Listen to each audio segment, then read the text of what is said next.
Bismillahirrahmanirrahim. Assalamualaikum warahmatullahi wabarakatuh. Alhamdulillahirabbil alamin. Assalatu wassalamu ala asyrafil anbiya wal mursalin nabiyina Muhammad wa ala alihi wa sahbihi ajmain. Amma ba'd. Rabbi shrah li sadri wa yassir li amri wahlul 'uqdatam min lisani yafqahu qawli.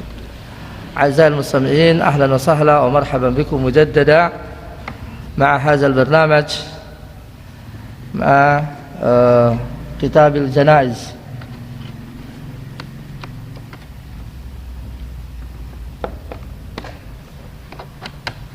Nah, pada kesempatan sebelumnya kita sudah berbicara tentang bahwa Nabi SAW itu meninggal di meninggal di kamarnya Aisyah radhiyallahu anha. Ya. Beliau tidak langsung dikubur, ya, tetapi menunggu sampai besok. Jadi jasad itu 24 jam lebih baru dikubur, ya. Tapi jangan sampai ada persepsi bahwa jasad itu membusuk. Sama sekali tidak. Karena di antara kekhususan para nabi, Allah Subhanahu wa taala mengharamkan bumi untuk memakan jasad para nabi. Jasad itu kalaupun digali sekarang masih ada utuh. Satu helai rambut pun tidak dimakan oleh bumi. Syuhada Uhud saja yang notabene bukan derajatnya bukan nabi, ya, mereka oleh Allah dijaga jasadnya sampai hari ini dan ada buktinya, ya. Saya punya video kesaksian ulama yang disuruh diajak untuk hadir dalam mengembalikan jasad ini. Jadi terjadi erosi, ya, di sekitar Jabal Uhud, tempatnya para syuhada itu dikubur, ya. Nah, pada saat itu ada jasad, nah, ada jasad yang tersisa, istilahnya kelihatan di situ, ya. Sehingga orang-orang nggak mau untuk mengangkat sendiri. Jadi para ulama yang diajak untuk mengembalikan jasad itu, ternyata itu jasadnya Hamzah bin Abdul Muttalib. Jadi persis yang diceritakan di dalam kisah itu bahwa kupingnya ini teriris, hidungnya juga teriris, dan dadanya itu sudah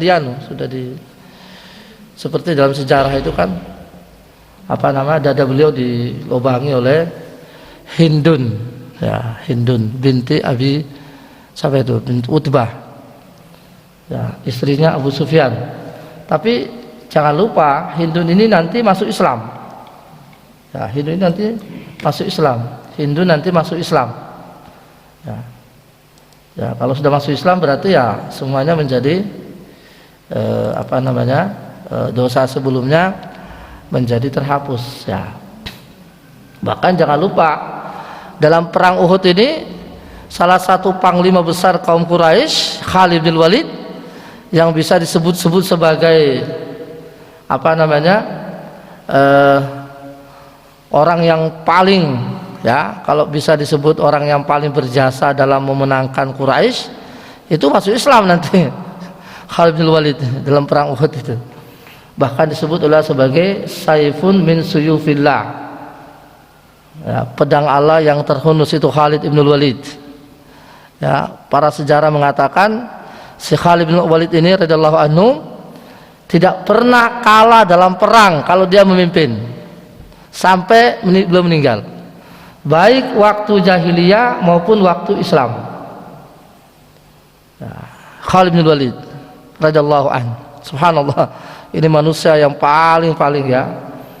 Sampai hari ini siasat perangnya Khalid itu masih diteliti oleh orang Barat. Karena orang Barat itu baca sejarah. Gimana Khalid ini bisa menang, nggak pernah kalah ini, gimana caranya ini, siasat apa yang dia pakai ya. Kalau dia panglima pasti menang, nggak pernah kalah itu Khalid bin Walid, baik waktu jahiliyah maupun waktu Islam ya. Kita tahu bagaimana perang Qadisiyah, bagaimana penaklukan Persia, perang Yarmuk yang paling dahsyat, tentara Romawi ratusan ribu. Kemudian Yamamah ya, Musailamah Al-Kadzab, pasukannya luar biasa itu. Pasukannya Yamamah Musailamah itu hampir 100.000 atau lebih, 130.000 itu. Pasukan Khalid berapa? Cuma 30.000 ya, tapi berhasil menang. Luar biasa ini Khalid bin Walid ini ya. Tapi ada sedikit cerita yang menarik juga, yang mungkin membuat kita ini kaget ini ya. Ketika Umar bin Khattab radhiyallahu anhu ya menjadi khalifah ya, mungkin ini jarang kita dengar ya, keputusan, kebijakan strategis sekaligus tanda tanya besar itu ya, sampai tanda tanya besar juga oleh para sahabat ya. Keputusan yang pertama dia ambil Umar bin Khattab radhiyallahu anhu ya, itu apa? Mencopot Khalid dari panglima perang ya. Ini menarik sebetulnya, padahal waktu itu lagi gencar-gencarnya memusuhi Romawi yang pasukannya bukan lagi kayak dulu, bukan lagi Quraisy, bukan lagi orang Arab, pasukannya ini orang asing nih. Jadi kalau zamannya Rasulullah mungkin lawannya adalah Quraisy, sesama Arab. Ini sekarang enggak, orang Eropa ini lawannya sekarang. Tentu peralatannya lebih canggih, lebih lengkap, dan tentaranya terlatih ya. Seperti sekarang mungkin harus ada masuk akademi militer ya. Yang orang Eropa kan sudah lama majunya, mereka itu harus melewati latihan. Mungkin umat Islam mungkin hanya main pedang-pedang aja atau main kuda. Kalau orang Eropa sudah maju, sudah tahu bagaimana cara menaklukkan musuh dan lain seterusnya ya. Tapi yang menarik, Umar bin Khattab ketika beliau diangkat menjadi khalifah, kebijakan strategis dan itu juga sekaligus tanda tanya besar oleh para sahabat, itu mencopot Khalid bin Walid dari panglima perang. Padahal sekarang umat Islam sedang mau ekspansi yang lebih besar. Dan menariknya juga, Khalid bin Walid ini tidak seperti panglima sekarang mungkin ego kemudian sombong karena mungkin dia merasa sudah pernah menaklukkan sekian. Enggak, ini subhanallah, ini luar biasa. Itu sebetulnya kalau dikaji lebih mendalam itu luar biasa ini. Jadi di satu sisi Khalid bin Walid dalam kondisi yang on fire ya, kalau orang dalam bahasa sepak bola itu on fire, dan prestasi-prestasi gemilang yang dia berhasil dia capai, tapi di puncaknya kok dicopot dari panglima perang. Luar biasa ini. Kemudian ahli sejarah mencoba untuk menggali alasan-alasan, menafsirkan alasan yang tidak benar, yang mengadu domba. Apa alasannya katanya? Kenapa Umar bin Khattab mencopot Khalid bin Walid? Katanya itu terikat masih tendensi masa lalu, apa sih itu? Apa istilahnya? Dendam masa lalu katanya. Ketika zaman jahiliyah, ketika saat itu waktu itu belum masuk Islam, ya. Ketika itu Khalid bin Walid ini memang orang dua ini sejak remaja memang termasuk pemuka Quraisy dalam hal ketangkasan, dalam membawa kuda dan membawa pedang itu. Nah, para ahli sejarah itu mereka mengembalikan masa lalu. Oh, dulu pernah Umar itu dikalahkan oleh Khalid bin Walid, jadi Umar masih dendam. Itu tafsiran-tafsiran yang sampah menurut para ulama ahli sejarah yang benar. Ya. Yang benar adalah karena Khalid patuh kepada Umar bin Khattab. Kemudian yang kedua, Umar bin Khattab kenapa dia mencopot Khalid? Karena jangan sampai masyarakat ini menjadi syirik, bahaya. Ya. Nanti seakan-akan Khalid yang mengalahkan orang Quraisy, para tentara Romawi itu. sehingga mereka sudah lupa kepada Allah itu. Jadi juga apa yang dilakukan Umar juga apa namanya beralasan kuat itu, karena benar-benar Khalid ini luar biasa betul, nggak pernah kalah ini. Meskipun pasukannya hanya 10, pasukanmu 100 itu kalah ya Khalid ini. Jadi Umar ini melihat, wah ini bahaya, ini gejala bahaya. Nanti pasukan kita seakan-akan kalau nggak ada Khalid, terus menjadi memble. Wah itu. Jadi anu juga itu apa namanya, ada alasan kuat Umar bin Khattab itu. Jangan sampai umat Islam ini terjebak, ya, seakan-akan bahwa yang menolong itu yang mengkhalid Khalid, padahal dia kan cuma sebab aja Allah Subhanahu wa taala yang apa namanya mengalahkan musuh itu.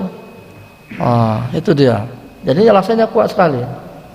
Dan Khalid bin Walid juga sebagai seorang yang sudah muslim, sudah baik Islamnya, sudah mengerti tentang hukum, dia taat itu. Dan dia tidak langsung sampaikan kepada para pasukan, ya. Kalau disampaikan pasukan mungkin banyak kecewa, mungkin mundur. Tapi kalau tetap perang dia tetap ikut. Jadi ada surat rahasia itu Umar bin Khattab itu. Jadi dikirim oleh kurir, ya. Ini tolong sampaikan ke Abu Ubaidah. Jadi untuk sementara Khalid tidak menjadi panglima, tapi Abu Ubaidah. Nah Abu Ubaidah juga mengerti, ya, orang juga tawadu. Tapi ini ada perintah khalifah, tidak bisa ditolak ini, ya, dalam suratnya Umar itu disampaikan kepada Khalid secara sembunyi juga, ya, ini ada surat dari khalifah ini pengangkatan saya. Nah sementara Anda kan sekarang lagi di front terdepan, bagaimana ini? Kata Amirul Mukminin, kata Khalid, ya bagaimana lagi, kita harus taat pada khalifah, tapi jangan disampaikan kepada pasukan, nanti akan bisa kacau ini. Jadi mereka perang itu seakan-akan panglima adalah Khalid, padahal sudah diganti oleh Abu Ubaidah Ibnu Jarrah, ya, termasuk 10 masuk surga, ya. Jadi salah satu pemimpin perang Quraisy ketika dalam perang Uhud itu Khalid bin Walid, dan dia yang memanfaatkan kelengahan tentara Islam yang ada di Jabal Rumah, apa namanya, di Bukit Pemana itu. Dia naik ke sana sehingga dia melancarkan serangan panah kepada kaum muslim yang sibuk dengan apa namanya mengumpulkan harta rampasan perang, sehingga terjadilah apa yang terjadi, termasuk Hamzah radhiyallahu an, ya, apa namanya gugur dan beliau syahid. Dan Rasulullah sudah saya sampaikan di sini, beliau sangat tersebut sedih sekali, ya, sampai Wahsy yang membunuh Hamzah ini, sampai akhirnya beliau masih manusia biasa, beliau Rasulullah itu. Mungkin sudah pernah saya sampaikan di sini, Wahsy itu tetap ada di hati beliau. Ketika dia datang sudah masuk Islam, Rasulullah mengatakan, kamu yang bunuh Hamzah, ya. Jadi Rasulullah nggak banyak bertanya, kemudian beliau mengatakan, wahai Wahsy, pergi kamu, enyah kamu dari di depan saya, jangan kau tampakkan kembali wajahmu di depanku. Itu kata Rasulullah. Itu mungkin kisah-kisah ini jarang kita dengar, ya.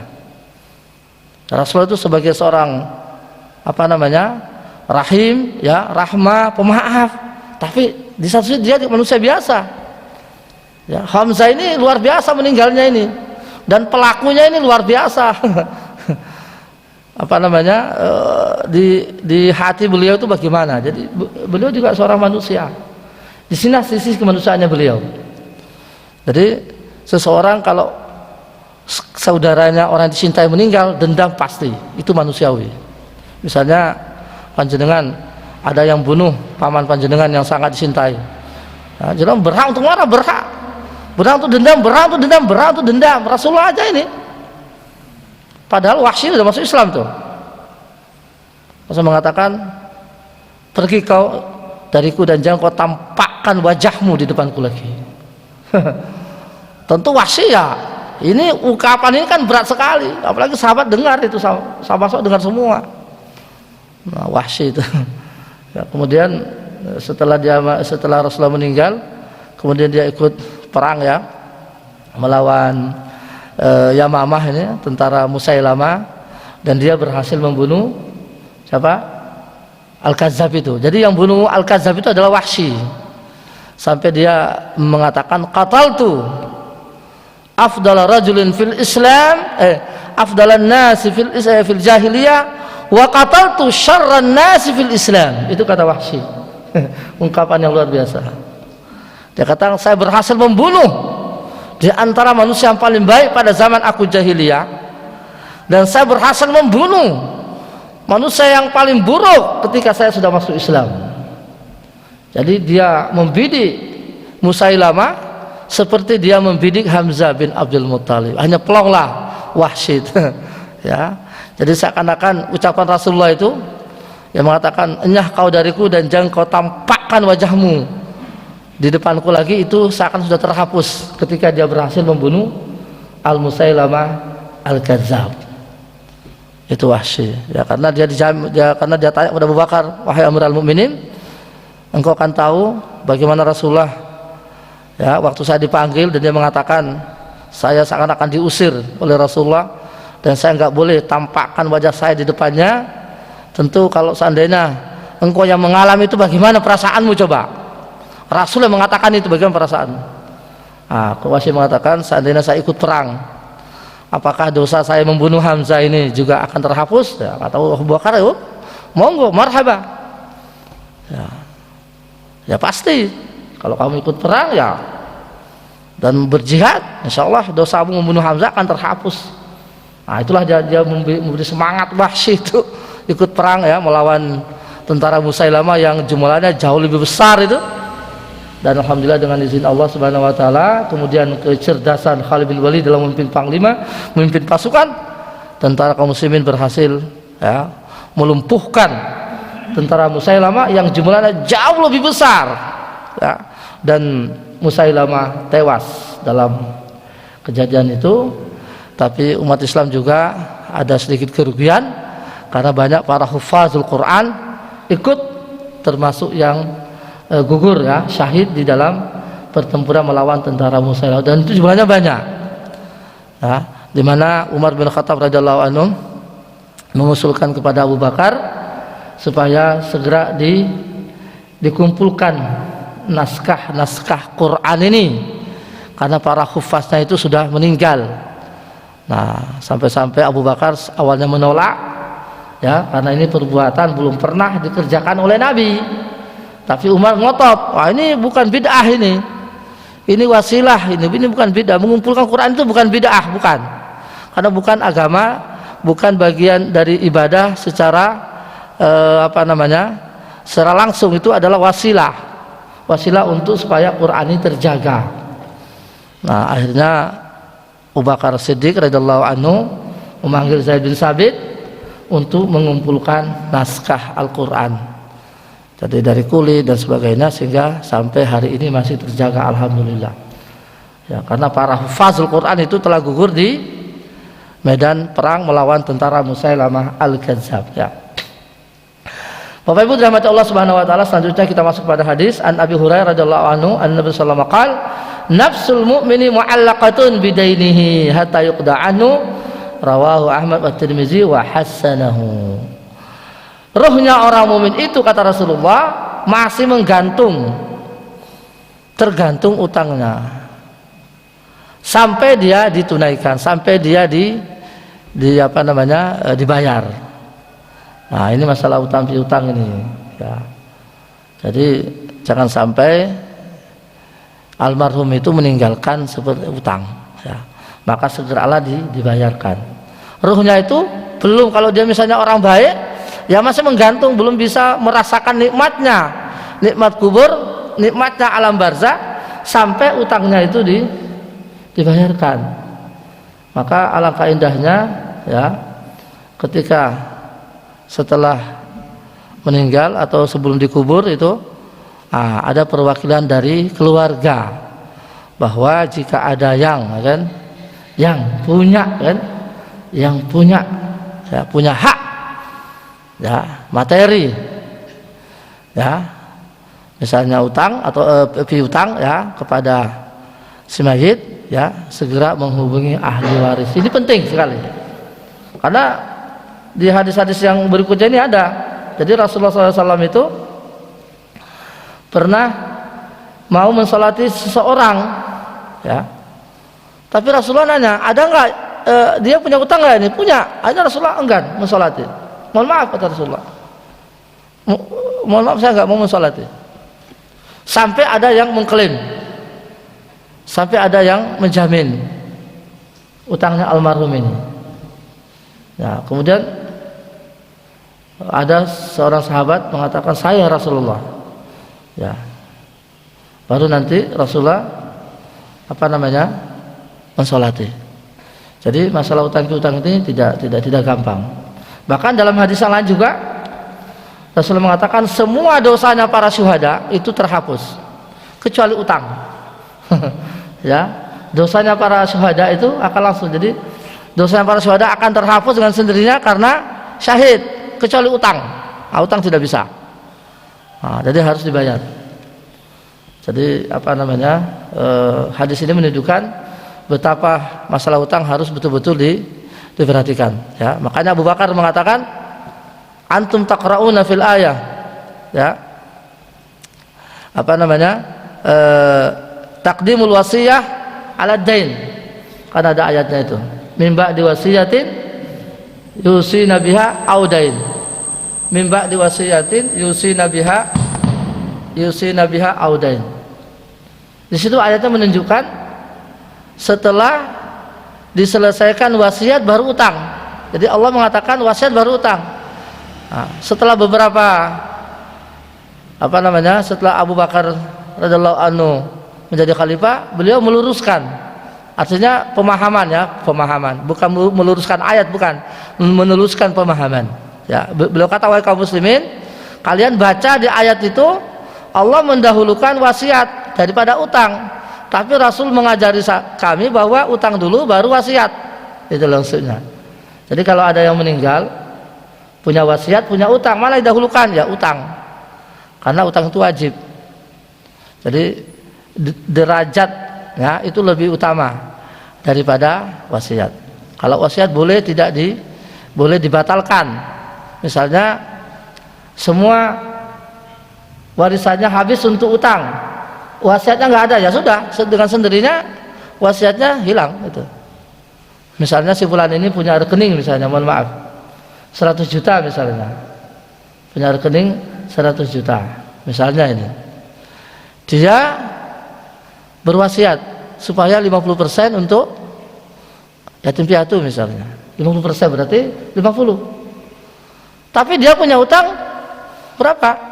50 juga, atau dia punya utang 100 misalnya, atau 70 utangnya, nah, otomatis 70 dulu didahulukan, baru 30 baru wasiat. Nah, 30 sisa 30 tadi enggak dibagi juga langsung ke wasiat, enggak bisa, karena dia punya ahli waris, kecuali kalau enggak punya ahli waris. Gimana cara hitungnya? Ya, maksimal 30% itu untuk wasiat. Jadi Rasulullah itu dalam, mungkin ada di sini hadisnya, ketika Sa'ad bin Abi Waqqas merasa mau meninggal, ya, dia mengatakan, ya Rasulullah, berapa persen boleh saya wasiatkan? Kata beliau 30. Ya. Dia mengatakan, saya masih pengen yang lebih banyak ya Rasul. Enggak, 30 itu persen, 30% sudah banyak itu. Aslu sukasir, kata Rasulullah, sepertiga itu banyak. Akhirnya para ulama mengambil kesimpulan bahwa wasiat itu maksimal sepertiga dari harta waris. Ya, meskipun dia mengatakan seluruh harta saya serahkan ke yatim piatu, padahal dia punya ahli waris, punya istri, punya suami, punya anak, ya, ashabul furud, ya, tidak boleh, tetap di-cut, harus maksimal 30%, baru nanti 2/3 untuk ahli waris. Nah, kalau punya utang ya otomatis wasiatnya terhapus, karena utang lebih utama daripada wasiat. Ya. Al-hikmatu fi hada, kenapa utang itu diperhatikan? Anna hukukal adamiyyin mabniya 'ala syuh. Haknya sesama Bani Adam itu adalah biasanya nuansanya pengennya orang itu membayar. Artinya beda dengannya hanya Allah. Kalau hanya itu tasamuh, ya. Jadi maka sebagian ulama mengatakan kadang-kadang haknya hamba itu lebih diperhatikan daripada haknya Allah. Ya. Artinya Allah itu Maha Pengampun, Maha Pemaaf. Kalau seorang hamba datang di hadapan Allah dengan segala kehusyuan, dengan segala tawadu, dengan segala kerelaan, ya, keikhlasan, taubat, itu Allah maafkan. Tapi manusia belum tentu. Ya, manusia belum tentu. Ya, karena manusia itu beda-beda. Ada yang pemaaf, ada yang tidak. Misalnya saya minta, ya saya tolong untuk saya utangnya diputihkan. Oh, nggak mau, ya nggak mau. Nggak mau, ya sudah, tetap berarti. Termasuk utang kesalahan juga, sama itu. Misalnya sepurane kata ya gini-gini, saya nggak mau saya. Saya nanti saya tagih di akhirat. Itu hak. Jadi utang itu hak. Dan Allah tidak memaksa orang untuk memaafkan. Ini serius. Ini perkara tidak sepele ini. Ya, ini perkara sepele. Jadi utang itu ada dua, ada utang materi, ada utang perasaan. Ya, biasanya kalau utang materi masih bisa dibayarkan oleh ahli waris. Tapi kalau utang perasaan, wah itu nggak bisa dibayar oleh ahli waris. Nah, siapa yang bayar? Yang bersangkutan. Amal salehnya yang bayar, nanti di akhirat dibayar itu. Ya, ini kita harus hati-hati ya. Utang perasaan itu lebih sulit daripada utang materi. Karena utang materi bisa dibayar oleh ahli waris. Tapi utang perasaan gimana? Ya sudah, kita sendiri yang bayar. Gimana cara bayarnya? Ya amal saleh kita kalau banyak. Kalau nggak ada, dosanya, ya dosanya dia ditimpakan ke kita. Kan ada hadisnya itu. Atadruna manil muflis. Ya, ini hadisnya luar biasa. Kata Rasulullah, tahukah kalian manakah orang paling pailit, paling bangkrut? Ya, langsung para sahabat pikirannya, jawabannya langsung, ya Rasul, orang yang pailit itu ya orang yang punya utang banyak, kemudian nggak punya aset untuk bayar, kan gitu. Ya, itu kan pemahaman sederhana kita. Terus mengatakan, oh ada yang paling pailit dibanding itu. Itu pailitnya masuk pele. Artinya bisa dibayar oleh ahli waris, kata Rasulullah itu. Manusia paling pailit, kata Rasulullah, adalah orang ketika di dunia rajin sholat, rajin puasa, ibadah haji tiap tahun, umrah tiap bulan, rajin sedekah, pokoknya amal soleh tinggi. Tapi juga lisannya nggak bisa dijaga, misalnya ngomongin orang, ghibah, rasa nongong, mohon maaf saya nggak bisa bahasa Jawa, ya, jadi ghibah dan sebagainya. Nah, kata Rasulullah, ketika nanti di akhirat semua amal solehnya itu buat bayar, ternyata nggak cukup, karena utangnya masih banyak. Gimana cara bayarnya? Sudah habis, stoknya sudah habis, ya. Tabungan amal salehnya sudah habis. Gimana cara bayar? Nggak ada lagi. Sementara keadilan Allah harus ditegakkan di akhirat itu. Apa ya? Dosa saudaranya ditimpakan ke sama.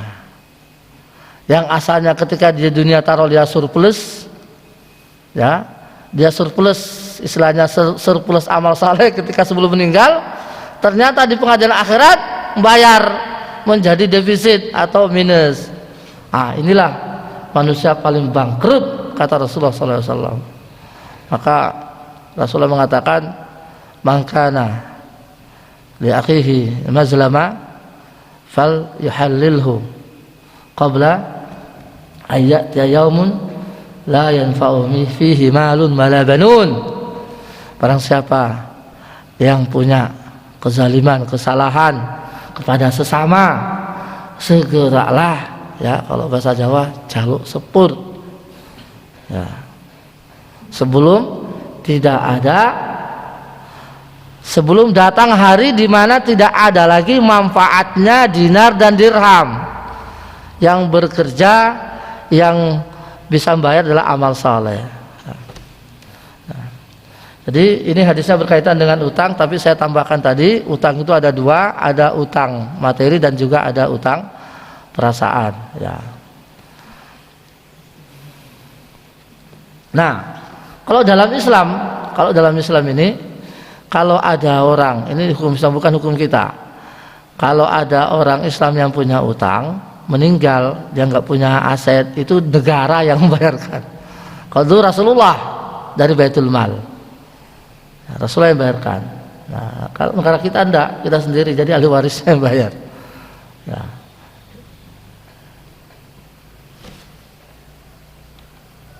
Jadi penyelesaian utang itu didahulukan, baru nanti wasiat. Tapi sebetulnya masih ada lagi sebelum wasiat apa? Biaya perawatan. Biaya pengurusan jenazah itu semua diambil dari warisan. Ya. Jadi jangan sampai langsung dibagi, padahal ada namanya biaya pengurusan, banyak upah penggali kuburan itu biasanya, upah ambulans, upah memandikan seperti di Masyarakat Saiful Anwar itu mahal. Upah memandikan, upah mengkafani itu 500.000 dulu ya. Upah memandikan di Saiful Anwar itu 400.000. Benar. Apalagi sekarang zaman Covid ini, wah tambah mahal lagi itu. Ya. Mahal sekali, betul. Upah mengkafani ratusan ribu, alhamdulillah. Makanya nikmat kalau meninggalnya di kampung, ya, gratis semuanya. Ya, mudin ini ya paling kasih berapa. Ya. Nah, untuk memandikan jenazah yang paling utama itu adalah keluarga. Tapi sebelumnya adalah wasiat dulu. Ya, wasiat baru nanti keluarga, baru mudin. Nah, kalau nggak ada warga, yang paling utama adalah wasiat.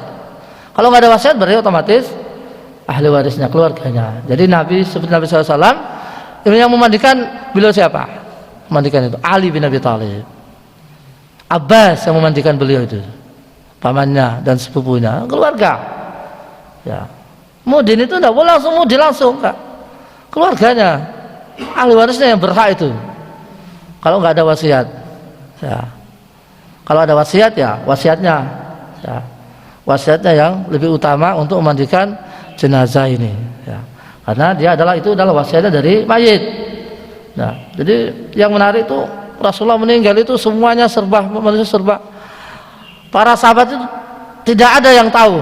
Jadi Rasulullah nggak berwasiat. Ya. Baik itu mengkafani, memandikan juga, termasuk juga dikubur. Jadi Rasulullah nggak menyampaikan hal-hal itu. Misalnya nanti kalau saya meninggal dikubur di mana? Nanti kalau saya meninggal memandikan siapa? Nanti kalau saya meninggal yang mengkafani siapa? Nanti kalau saya meninggal yang mensolati siapa? Blank. Sahabat itu blank. Ada. Makanya itu tadi yang menyebabkan lambatnya baru dikebumikan. Ya. Jangan sampai kita terjebak dalam tafsir orang Syiah. Apa tafsir orang Syiah itu? Itu orang Muhajirin dan Ansar itu menelantarkan jasad Rasulullah. Hanya ngurusi masalah siapa jadi pemimpin. Seandainya mereka itu melaksanakan wasiat Nabi bahwa yang menjadi khalifah adalah Ali, maka selesai itu urusan. Hari itu juga Rasulullah sudah dikebumikan. Wah, ini tafsiran bahaya. Menuduh para sahabat itu menelantarkan jasad Nabi sampai besoknya baru dikebumikan karena ngurusi masalah yang menjadi khalifah. Seandainya mereka itu melaksanakan wasiat Nabi bahwasanya yang menjadi khalifah itu adalah Ali, maka selesai itu urusan. Katanya gitu. Itu salah, itu tafsiran yang keliru dalam sejarah. Ya, benar bahwa ada sedikit perselisihan sebelum Abu Bakar dianggap khalifah, tapi itu nggak ada kaitannya dengan jasad tadi. Ya. Jasad ini tidak dikebumikan karena para sahabat juga nggak tahu siapa yang berhak untuk memandikan, nggak ada wasiat. Jadi Abu Bakar nanya, siapa yang pernah dengar Rasul yang mengatakan bahwa yang memandikan ini? Tidak ada. Dikebumikan di mana? Tidak ada. Itu masalahnya. Termasuk juga sholat. Gimana cara mensolati? Tidak ada pesan dari Rasul. Ini jasad bukan sembarang jasad ini. Kalau biasa dialami oleh para orang Islam sebelum waktu Rasulullah masih hidup, kan? Sholat jamaah, ya kan? Imamnya jadi imam jadi Rasulullah jadi imam, kan wajar karena jasadnya biasa. Sekarang jasadnya Nabi, bagaimana cara mensolatinya? Apakah sama dengan yang kemarin-kemarin?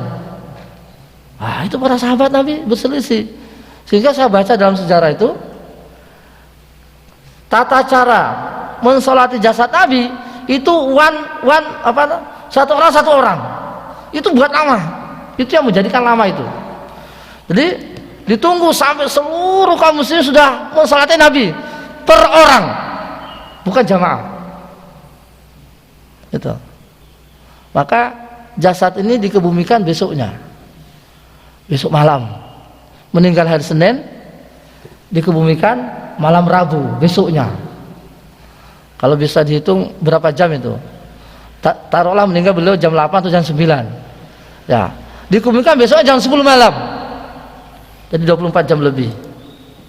Tapi sekali lagi jasad itu tidak apa-apa meskipun tidak diformalin, enggak. Karena jasadnya para nabi ya oleh Allah dijaga, ya. Tidak perlu pakai formalin, jasad itu tetap utuh sampai sekarang. Jasad tetap utuh. Satu helai rambut pun tidak berubah. Rasulullah sallallahu alaihi wasallam. Allahumma shalli ala nabi. Nah, Bapak Ibu dirahmati Allah Subhanahu wa taala. Ya. Kemudian hadis berikutnya, Ibnu Abbas radhiyallahu anhu Nabi sallam qala fil ladzi saqata an rahilatihi famat igsiluhu bima'in wa sidrin wa kaffinuhu fi saubaihi. Ini kisah orang yang meninggal saat haji tapi belum tahallul, masih dalam memakai pakaian ihram. Dari Ibnu Abbas radhiyallahu anhu berkata bahwa Nabi sallallahu alaihi wasallam bersabda dalam kasus orang yang jatuh dari ontanya ketika dia sedang wukuf, ya, kemudian diinjak oleh ontangnya dan meninggal, masih di Arafah, belum tahallul, masih di Arafah, meninggal di Arafah. Apa kata Nabi? Ya, mandikan dia, igsilu bima'in wasidrin, dengan air biasa dan juga air campur daun bidara. Ya, ini daun bidara ini masalah berkhasiat ini. Ya, biasa dipakai untuk pengobatan juga.